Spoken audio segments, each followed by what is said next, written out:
अस्सलाम वालेकुम, welcome to lively cooking. आज हम बनाने जा रहे हैं बहुत ही ज़बरदस्त, टेस्टी और डिलीशियस आलू की टिक्की। स्टफ्ड आलू की टिक्की है और बहुत ही ज़बरदस्त और क्रिस्पी है।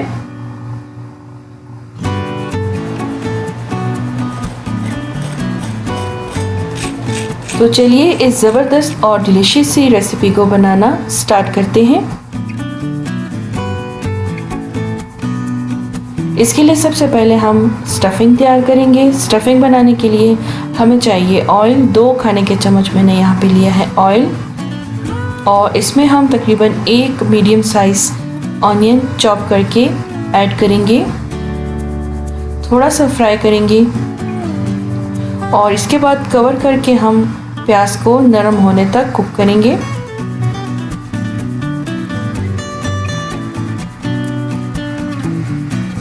प्याज थोड़े से नरम हो जाए तो हम इसमें चिकन का कीमा शामिल करेंगे। चिकन के कीमे के बजाय आप बीफ का भी इस्तेमाल कर सकते हैं। और आधा टेबलस्पून हम इसमें अदरक और लहसुन का पेस्ट शामिल करेंगे। थोड़ी देर के लिए हम कीमे को भून लेंगे ताकि कीमे का कलर चेंज हो जाए। जैसे ही कीमे का कलर चेंज हो जाए तो हम इसमें नमक ऐड करेंगे 1 टीस्पून, धनिया पाउडर ऐड करेंगे 1 टीस्पून,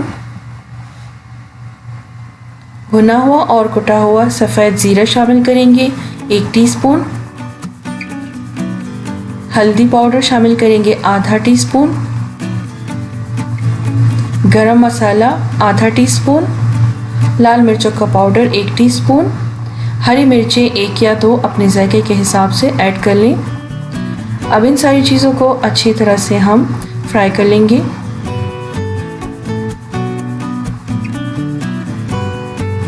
और इसके बाद हम आधा कप पानी इसमें ऐड करेंगे। बीफ कीमे की सूरत में आपने 1 कप पानी ऐड करना है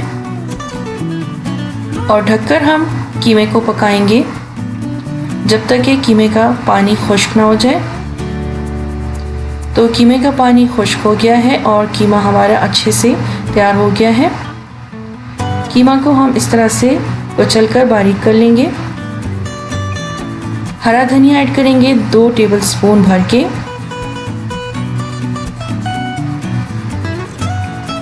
अच्छी तरह से मिक्स करेंगे। फ्लेम हमारा ऑफ हो गया है और ये मिक्सचर हमारा तैयार है। अब हम इसे साइड पर रखेंगे। यहाँ पर मैंने लिए हैं 6 अदद आलू और आलू को मैं अच्छे से मैश कर लूँगी। आप चाहें तो ग्रेटर से भी ग्रेट कर सकते हैं। 1 टीस्पून हम इसमें नमक शामिल करेंगे। 1 टीस्पून हम इसमें लाल मिर्चों का पाउडर ऐड करेंगे। 1 टीस्पून हम इसमें धनिया पाउडर शामिल करेंगे। 1 टीस्पून हम इसमें ब्लैक पेपर पाउडर शामिल करेंगे। 2 खाने के चम्मच हम इसमें राइस फ्लोर यानी कि चावल का आटा ऐड करेंगे। 3 खाने के चम्मच हम इसमें ब्रेड क्रम्स शामिल करेंगे। अब इन सारी चीज़ों को अच्छी तरह से हम मिक्स करेंगे।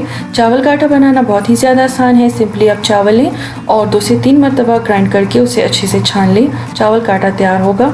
और ब्रेड क्रम्स की जगह आप ब्रेड का स्लाइस भी इस्तेमाल कर सकते हैं। थोड़ा सा हाथों के ऊपर पानी लगाएंगे और जो आलू का मिक्सचर हमने बनाया था, तैयार करके रखा हुआ था, इस तरह से हाथों पर फैलाएंगे और इसमें हम कीमे की स्टफिंग रखेंगे और फिर हर तरफ से, चारों तरफ से इस तरह से उठाकर बंद करेंगे। और बाकी के कबाब भी इसी तरह हम स्टफ़ कर लेंगे, बना लेंगे।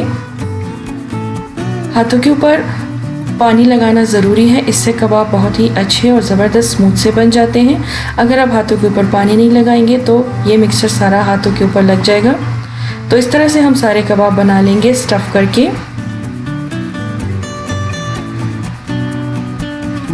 आलू का मिक्सचर जो है वो बिल्कुल स्मूथ होना चाहिए। तो बस ये सारे कबाब हम इसी तरह से बना लेंगे। यहाँ पर मैंने ऑयल गरम करके रखा हुआ है, तो ऑयल का टेम्परेचर हम थोड़ा सा चेक करेंगे और इसके बाद हम इसमें आलू की टिक्की को फ्राई करेंगे। टेम्परेचर जो है वो मीडियम फ्लेम पर मैंने ऑयल को गर्म कर लिया है और इस तरह से चेक करेंगे कि एक छोटा सा पीस इसमें ऐड करेंगे और अगर वो थोड़ी देर के लिए बेस में रहे और फिर ऊपर आ जाए तो ऑयल हमारा तैयार है। अगर वो एकदम से ऊपर आ जाए तो ऑयल हमारा बहुत ज़्यादा गर्म है। तो मीडियम फ्लेम पर हमने आलू की टिक्की को फ्राई करना है। पहले के 1 मिनट आपने आलू की टिक्की को बिल्कुल भी हिलाना नहीं है और इसके बाद हल्का हल्का सा इस तरह से हम हिलाएंगे और दोनों तरफ से अच्छे से गोल्डन कलर आने पर हम आलू टिक्की को डिश आउट करेंगे। एक तरफ से फ्राई हो जाए तो साइड आपने टर्न कर लेनी है और दूसरी साइड से भी अच्छे से फ्राई कर लेना है।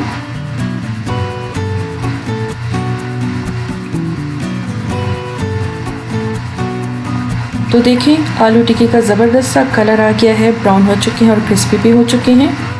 अब हम आलू टिक्की को डिश आउट करेंगे। निकाल कर किसी छलनी में आप रख दें या फिर किचन टॉवल पर रख दें। तो तैयार है हमारे बहुत ही ज़बरदस्त और झटपट स्टफ्ड आलू टिक्की, बहुत ही क्रिस्पी तैयार हुए हैं। ये देखें कितने ज़बरदस्त तैयार हुए हैं, बहुत ही ज़बरदस्त और क्रिस्पी तैयार हुए हैं। मैं आपको कट करके दिखाती हूँ, अंदर से भी बहुत ही ज़बरदस्त तैयार हुए हैं। ये देखिए कितनी ज़बरदस्त स्टफिंग है, बहुत ही टेस्टी, बहुत ही डिलीशियस और ज़बरदस्त आलू टिक्की तैयार है। आप भी इसे ज़रूर बनाइएगा, ज़रूर ट्राई कीजिएगा। और इसको क्रिस्पी करने के लिए मैंने सिर्फ 2 चीज़ों का इस्तेमाल किया है, एक है चावलों का आटा और एक है ब्रेड क्रम्स। तो चावलों का आटा बनाना नहायत ही आसान है। आप चावल को लें और ग्राइंडर में अच्छे से पीस लें और इसके बाद छान लें तो आपके चावलों का आटा तैयार होगा। और सेकेंडली हमने लिया है ब्रेड क्रम्स। तो ब्रेड क्रम्स भी बहुत ही ज़्यादा आसान है बनाना। आप ग्राइंड कर लें या फिर आप चॉप कर लें, दोनों तरह से आप ब्रेड को इस्तेमाल कर सकते हैं। फ्रेश ब्रेड क्रम्स भी आप इस्तेमाल कर सकते हैं और अगर ब्रेड क्रम्स ना मिले तो आप फ्रेश ब्रेड का इस्तेमाल भी कर सकते हैं। बहुत ही टेस्टी, बहुत ही ज़बरदस्त कबाब तैयार होते हैं। तो आप भी इसे बनाइएगा, ज़रूर ट्राई कीजिएगा और मुझे फ़ीडबैक ज़रूर दीजिएगा कि आपको मेरी रेसिपी कैसे लगी। अगर रेसिपी पसंद आती है तो वीडियो के नीचे थम्स अप ज़रूर दीजिएगा और मेरी रेसिपी को शेयर कीजिए अपने फ्रेंड्स एंड फैमिली के साथ। अगर आपने अभी तक मेरे चैनल को सब्सक्राइब नहीं किया तो मज़ीद टेस्टी, डिलीशियस और इजी रेसिपी सीखने के लिए मेरे चैनल को ज़रूर सब्सक्राइब करें। अगर आपने अभी तक मेरे दूसरे channel lifestyle with lively cooking को सब्सक्राइब नहीं किया तो मेरे दूसरे चैनल को भी विजिट करें। वहाँ पर आपको मेरी वीडियोस पसंद आए तो उसे भी लाइक, शेयर एंड सब्सक्राइब करना मत भूलिएगा। मिलती हूँ नेक्स्ट वीडियो में नेक्स्ट रेसिपी के साथ। तब तक के लिए मुझे इजाज़त दीजिए, दुआओं में याद रखिएगा। Thank you for watching, take care, अल्लाह हाफिज़।